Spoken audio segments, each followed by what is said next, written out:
Dallas is on the road this week, and man, if Houston almost turned into a trap, Admiral Akbar is going to be screaming at the top of his lungs when he sees Trevor Lawrence this week. Lawrence, and he's got ENGRAM again. The Jaguars have now won 3 of their last 5. They are 2 games behind the Titans, who are slip-sliding their way to the end of the season, so they have a way better chance than Lloyd Christmas did with Mary Swanson. Lawrence keeps it himself.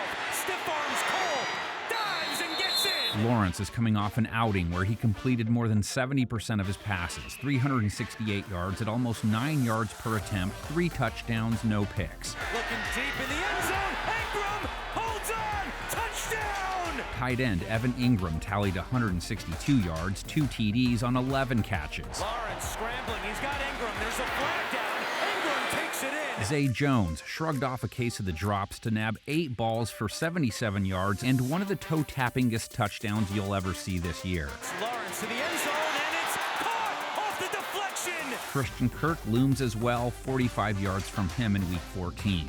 Lawrence also not sacked last week. You'd think there is no chance that happens against Dallas, but the boys come in off their first game of 2022 without getting home once. Mills with time, taking a shot for more on the sideline, reaching out, and he makes a spectacular grab. Being they were the league leaders on that front, you can argue no way they get shut out 2 games in a row. Parsons has him, and it's a strip sack. Lawrence was not facing a great pass defense in Week 14. He will be in Week 15. The Cowboys have had one of the stingiest pass defenses in the NFL this season. Try and hit the emergency brake and turn around, give your quarterback a target. With Kelvin Joseph all over it. On the other side, you have Dak Prescott looking to bounce back. Prescott threw 2 interceptions. One was off a tip ball. The other was a ball thrown under pressure in the end zone after a Texas defender hit his arm. Doesn't make them not picks, though. Bam, there, right on the bicep, tricep as he's trying to bring his arm forward. Can't finish it, leaves the ball outside to the right. CD Lamb, in turn, comes in off a quiet outing, just 33 yards versus the Texans. Now, it wasn't all bad for Dak. Prescott was able to get everyone on the same page for the game-winning drive late in the fourth. Up the middle, into the end zone for the touchdown.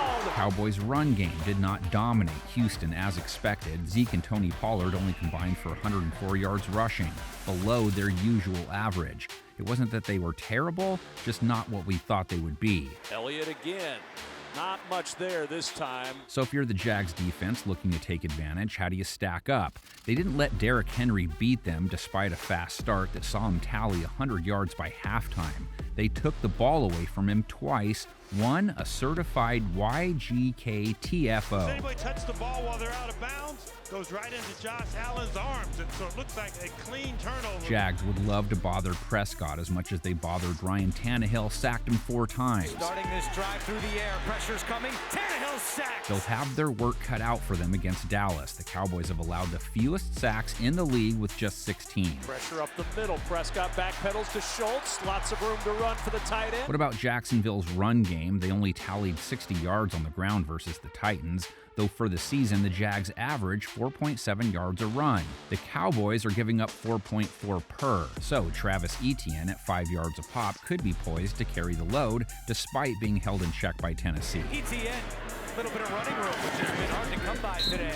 Duval is going to be raucous. Jacksonville's finest will descend, and so will the star. Expect to see plenty of both in the comments section. Expect to see plenty of both logos on the last screen.